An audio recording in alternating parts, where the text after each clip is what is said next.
Hello, I am Brian Stewart, Kendall Campus President, and welcome to Kendall Speaks.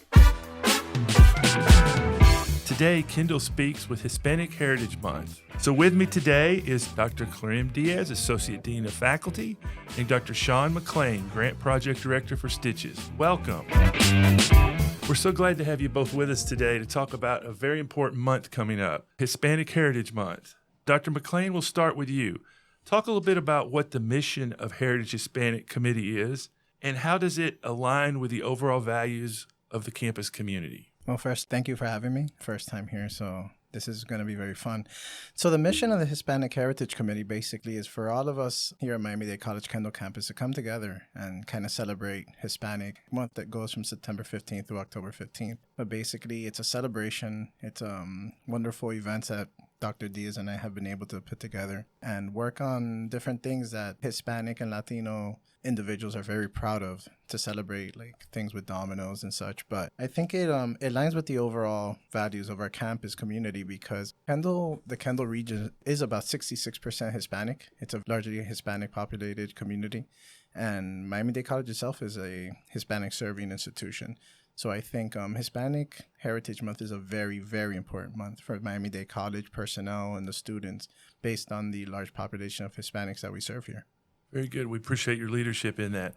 Dr. Diaz, talk a little bit about some of the key events and activities planned for this year's Hispanic Heritage Month here at Kendall Campus. Hi, Dr. Stewart. Thank you so much for the invitation to begin with. This is what we're trying to do, basically create awareness. So I feel like this podcast is an excellent opportunity to spread the word. So some of the key events that we have lined up is firstly, the one that we just celebrated on the 14th, which is Mexican Independence Day. And this is just an effort not only of our campus community, but also of the broader community. We had our Miami-Dade County major here present with us. We had you supporting us, and the event was amazing. It was open to the community. And after that, we're just going to open up the campus lineup with Las Banderas, which is a wonderful parade that we have celebrating the 20 flags that are part of the Hispanic Heritage celebration. And then after that, we're just going to do some dancing and so on. We also have a variety of culinary experiences. We have art exhibit and literature exhibit in the Learning Commons for the students to enjoy. And what we have tried to accomplish through these events is to incorporate a little bit of our product, which is academics, right? So we do have a lot of celebrations and a lot of fun, but we also have the Latin Ensemble playing, which is our very own students. We also have dominoes. And, it's just basically to stimulate the students to love math and so on. And we also have an amazing panel that is new this year. And in that panel, we're just going to highlight not only our professors and our community leaders in the arts, but also our very own alumni.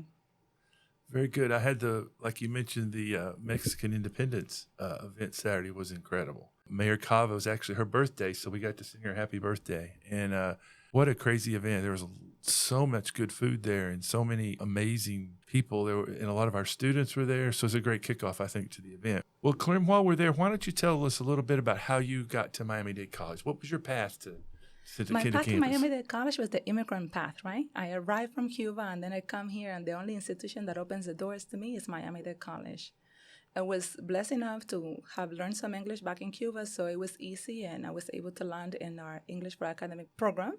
And then as I was doing my level 5th and 6th there, I also got an opportunity for employment at Miami-Dade College as a student assistant. And then, as the leaders that I had shaped me, then I started getting promotions, and here we are today. So I'm a firm believer of the power of Miami-Dade College and impacting students' lives. So, yeah. And now you've served on other campuses, true, right? You were at Homestead, I believe, before this? Yes, I have been in Homestead, and I have been at West Campus, and a lot of the campuses I have served as either the co-chair or the chair of the Hispanic Heritage Committee.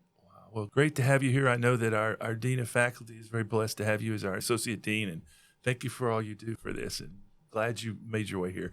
Sean, tell me about your path, and we won't talk about the Cowboys today, but maybe the time people listen to this, it'll be a better Monday morning. But talk about your path to the Kendall Campus, if you would. So I was born in Puerto Rico myself, moved here when I was 6. My parents have always been extremely supportive of me. My path was more of the employment side. My education went through FIU, though, which is one of our transfer institutions. So I'm very proud of that. Florida International University has always treated me very well. I worked there for a little bit, too, before I came back to Kendall Campus. But Miami-Dade College Kendall Campus has always been a home for me, even though I left for a little bit. I've been very very blessed to work here, and I'm glad to be back and working with Dr. Diaz and serving on this committee. But Miami's always been my home. All the institutions I've attended have been in Dade County. All my jobs have been in Dade County. So, Miami's just home. That's just the way I see it. I wouldn't feel comfortable being anywhere else. So I hope that Kendall is my home for many years to come.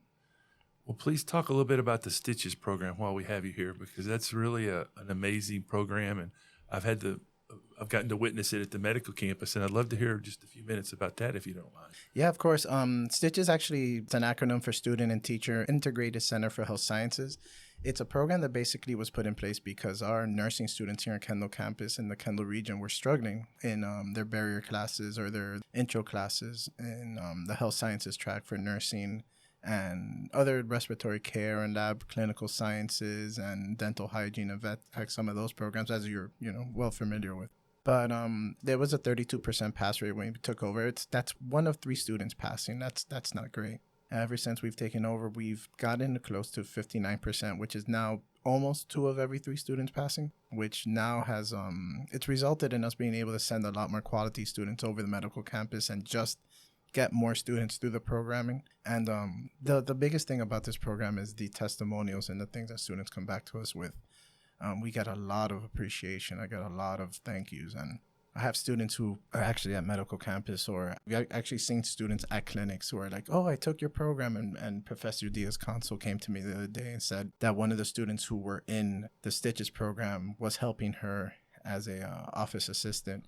And, just she came up to me and was like, oh, they were glowing about how PLTL, and this is not something that should be taken for granted. So at the end of the day, the biggest takeaway is how much we've been able to impact students' lives. That's really good. And you're right. We regularly talk at the medical campus about Kendall students. And I think your program, among many others, and some of yours, Dr. Diaz, too, make a difference. The nursing faculty know that.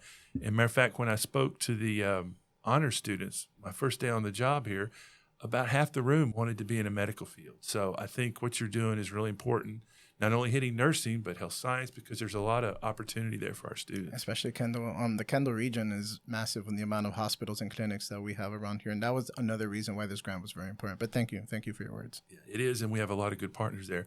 Clairem, talk a little bit about some of the programs in your area before we go back to Heritage Month. I think it's important, some of the things that are going on in academics that I know you're proud of. Yes, definitely. So the Academic Affairs Division of Miami Dade College is pretty rich compared to other campuses. We have 10 disciplines and departments. Actually, Stitches is housed under the Life Sciences and Wellness Department. So that's one of the amazing programs that we have. Thank you, Sean, for sharing that. And we also have an amazing Performance, Arts, and Industries department that covers a wide range of disciplines from theater to dance to humanities and music, of course. And they do an amazing job of producing more than 35 events for students during the year and involving more than 150 students with talents and also more than 32 faculty members. So we're very proud of that. In addition to that, which is launched an amazing program under the Data Analytics and the NTech department, which is obviously our artificial intelligence program. Not only our campus, but the college is pioneering that, so we're very proud of that. And we also have within the Arts and Philosophies a new certificate in Museum Art Studies, which is wonderful. And something else that's pretty hot and coming up is the sports management program that we have under the School of Global Business. And for that, we have a certificate and an associate on the way. So we're very proud of that. Very good. You can see, our audience can see that we have 2 rock stars here with us today, and we appreciate you sharing both of what's going on. Let's get back to Hispanic Heritage Month. Sean, talk about some of the unique events that you're especially excited about this year for our celebration. So we have Las Banderas event is always very nice. It's a very proud event. Students get to see their flags and where they're from, where their parents are from, where some students' parents have struggled, but they came through and they've done what they've been able to do from their own countries now in the United States. So every student can proudly see their flag as it's gracing across the stage. But that's a very nice event. I'll be emceeing that event, so you'll get to hear this voice a little bit more there.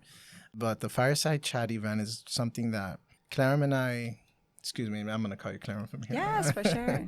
Clairem and I have been able to establish, and we were creating this event, and, little rumblings here and there started getting out, and it started to become, even though it's going to be a Kendall Campus event, I think a lot of folks from other campuses are very interested in this fireside chat, because we're bringing basically a decorated panel of Latino and Hispanic awarded people such as Alan Moore, our own faculty, Tony Chirinos, Marla Rosado, poet laureate, and it's going to be emceed and led by Maria Carla Chiquan, which is the Executive Director of Cultural Affairs. So this event is going to be a very, very popular and strong event. And I believe there's going to be people here from the Wolfson campus also kind of gracing us with their presence here. So we're very excited about that one. The Cafe Salsa event's always popular. We did a salsa event before on a Friday from 5 to 7 p.m. There must have been 150 people there dancing salsa. But in this one, we're going to get them caffeinated. We're going to get them excited. We're going to get them energetic. The hope is to have coffees from like different parts of the world, Costa Rica, Colombia. And that's always exciting to see, like that salsa dancing that bleeds Hispanic, how salsa and merengue is something so like proud. When you see people dancing, it's so graceful and such a nice thing to see. And we're going to have a Hispanic heritage literature display in the Learning Commons. So we're happy with some of these events. Yeah. Yeah, and just to add to that, basically just to speak on how good the committee has done, this fireside chat was actually a result of a collaboration that we had during our first meeting, because that's where we start, right? We start planning by hearing everybody's voices in the committee, and then this event came to be. We had some people in the committee who had some connections, but when the Office of Cultural Affairs at Miami Dade College, as a college, saw this, they definitely wanted to participate, and we're going to have the support of Maria Carla and her team. And again, we're going to have an amazing panel of guests, from Grammy winners to the Poet Laureate of the county, Caridad Grunlier Moro, and even one of our alumni, Ale Moore, who is one of the alumni from the Performing Arts Department, and she has been a Grammy nominee several times. Yeah, that's an amazing slate. Can't wait for some of that. You were talking about the salsa dancing. Some of the children the other night at the Mexican Independence were just having a blast. The audience was dancing, and quite frankly, every time I go, people at Miami Dade College can dance, so I'm excited for that. And one of the other things I have to bring up was the flag that you mentioned. Maybe my favorite part of graduation is when we do the flag ceremony, and the pride and the noise and how everybody makes it for their particular country. So I do think that's another moving event we're excited for. Definitely. And there's also going to be a Roomba Mania, which is always very important. That's always an annual event, because it's donations for United Way. So we tie into United Way. So that's a very, very important event for us too, and it's very fun. And I hope I get to see you out there doing some Zumba, Roomba, and salsa, and all the nine. I hope you're part of those celebrations. But regardless, we're very excited about these events. Dr. Clairem Diaz and myself have decided, like, we really want to make this a very passionate year. We even requested shirts that I think came out very nice. They are. I've seen the shirts. I've got one in my office. I can't wait to wear it. And maybe we get a little cooler temperature. People be outside. It's going to be great. Oh, Clairem, let's talk about students, faculty, and staff, and how do you involve them in planning the activities and include them in things? Okay, just let me start by saying that Sean and I believe that involving the entire campus community is essential to the success of the team, right? So having said that, what we have done is what I've just mentioned before, gathering the words of everybody in the committee and come up with a plan based on that. But in addition, gathering the buy-in from the faculty, staff, and students so they can participate, right? We can have wonderful events, but if we don't have engagement in the events, they're not going to take advantage of what we have to offer, and the awareness is not going to be there.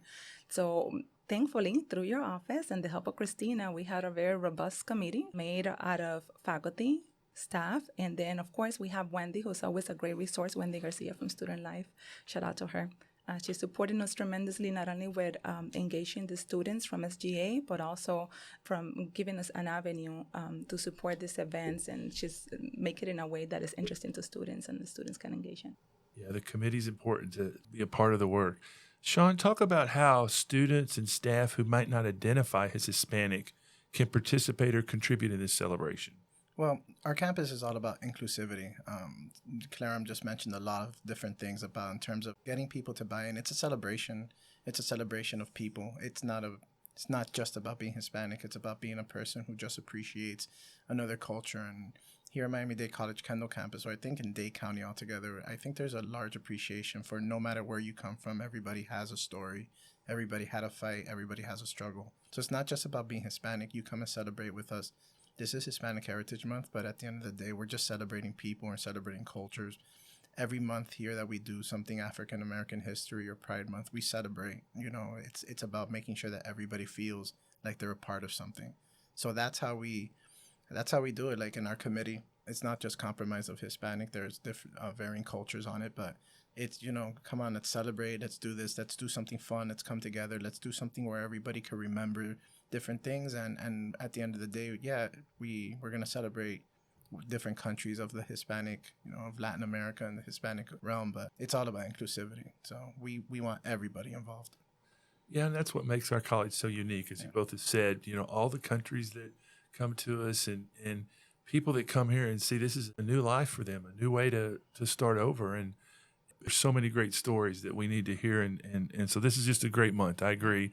And Hispanic is the first of many great months that we're going to celebrate. Clairem, in what ways do community efforts help promote inclusivity and culture awareness on campus beyond just this month of celebration?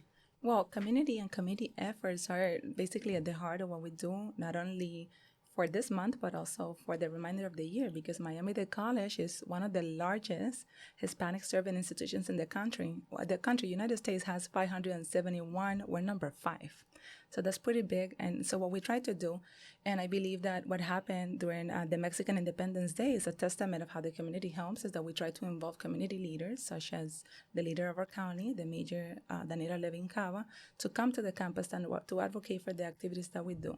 But throughout the year, we try to embed a lot of, the essence of us as Hispanics into different events and even other committees. For example, when we celebrate Women's History Month, we just try to highlight the successful Hispanic women that we have not only in the campus, but across our student body and our community at Miami Dade. In addition to that, we partner with Stitches a lot because Stitches is a grant that supports Hispanic students, and we do a lot of events with that, including our STEM Date. And we make it basically a part of everything we do at Miami Dade College. It's basically our essence. It's Miami. It is Miami. As you think about you two growing up, what are ways you celebrated Hispanic Month? Or what are ways your family celebrated that kind of shaped you to this point? Well, to begin with, of course, I grew up in Cuba, and everybody knows how that goes. However, a big part of celebrating, our culture is food, right? We celebrate it through food, and not necessarily throughout the month, but throughout the year. We were very conscious of that. And when we came to Miami, we just felt so at home, right? And then we continued the celebrations. I finally, after 19 years of living, I discovered that Hispanic heritage was a thing, right? And then El Día de la Hispanidad was something that we're supposed to celebrate and treasure, especially when I started as a student here at Miami Dade College. So since then, everything changed because as a student, I became very involved. And then, of course, with my family, I created awareness. As I started having nephews and nieces, then I started bringing them to campus or taking them to other community events for Hispanic heritage. So I have to say that, since I arrived to the country, it has been better. For myself, it's kind of bouncing off of what Clairem said. Food is definitely driven by, it's just the different cultures having the different foods. And every time I grew up with friends who were Nicaraguan, myself Cuban. I'm half Cuban, but I was born in Puerto Rico, so I kind of see how they're both celebrated. But it's about every time I'm around people who are from Nicaragua, for example, it's like, oh, you celebrate La Purísima, which is like during the holidays. It's the celebration of, I don't want to butcher this, but it's the celebration of the Virgin Mary, I want to believe. So they sit around and they, they basically prayer and they do these songs, and only Nicaraguan people would know about this. And then there's the Puerto Ricans celebrate Los Tres Reyes Magos. That's something that's not celebrated here. So, and even today is like the real Mexican Independence Day, not the Cinco de Mayo that a lot of other people want to believe. So it's just as you get to know people and you get to know where they're from and what they've celebrated, you get to learn some of this. And that's what makes the Hispanic culture so fascinating. Even though we're under the umbrella of Hispanic, so many different countries have so many different things. And every time you get to know about a new celebration, it's just fascinating, like learning what their beliefs are and what they like to celebrate. So that to me is very, how do I say this? It's a blessing. This is a great year for Miami Dade College because this summer we'll celebrate 100 years of the Freedom Tower. Wow. 100 years, that thinking back to your Cuba story. The Freedom Tower, I think, has been closed for a little over a year and a half, and none of us have seen it, but we will have a big event, I think, this July to recognize that important event. Anything else either of you like to bring up about Hispanic Heritage Month that I didn't mention? Did we hit I everything? didn't have a question really, but I just wanted to give you an open invitation for you to share how much you have done as a leader for our campus to support Hispanic heritage and also your cabinet. They have been great. And so you're aware of everything they have done to support our community. So I just wanted you to talk a little bit about that. Well, this has been such a great campus. First of all, everybody has opened up so well to my time here. And I just see so much diversity everywhere I go. Every event I go to, we've started men's and women's soccer recently. We filled the stands up for men's and had the women's full before the weather got us. I just think the diversity in this campus is one of the many strengths. Plus the brilliant students we have, faculty and staff. It's just a holistic environment that makes me proud to be a part of. I grew up in Texas where our Hispanic was the Mexican Hispanic. And it's a lot different here. It's a lot more diverse, a lot more culture. As you mentioned, Sean, the history is what was so unique. Even as I left the Mexican Independence Night last Saturday, my wife and I pulled up on the phone. We were reading more about the years and more about the information. There were some characters that had dressed up about some famous individuals. So I just think I'm enjoying every day being a part of this campus, and I can't wait to go through this month and then Women's History Month and African American Month and all the other great things we have. So it's just a blessing. Whatever our cabinet can do is just it's easy for us to sign a check. You guys are doing the hard work, making these amazing events, inviting these wonderful people. And I'm just honored to be a part of this team. So, thank you for your support, Dr. Stewart.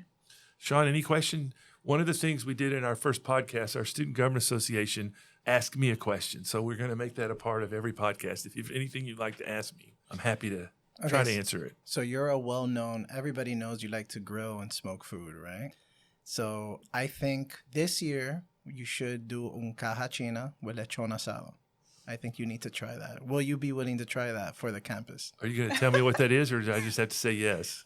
So the caja china is when you roast the pig. In what they call, there's a brand name is Caja China. I don't know if it's still, but it's in a box basically where you roast the pig under some charcoal and you roast it for a few hours.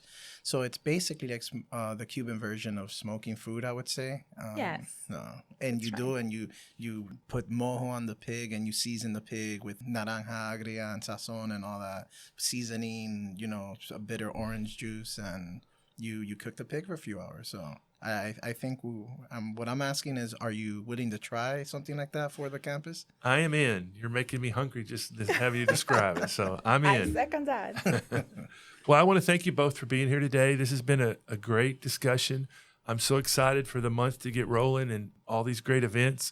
They're on my calendar, and it's just going to be awesome to do these. So thank you for being a part of our third Kendall Speak series. We're also open to other topics and look forward to future ones. I want to take a minute to thank our head writer, Christine Sines, Paul Klein, our executive producer, and Alex Bello, our producer today, for this wonderful podcast. Please enjoy Hispanic Heritage Month, and goodbye for now.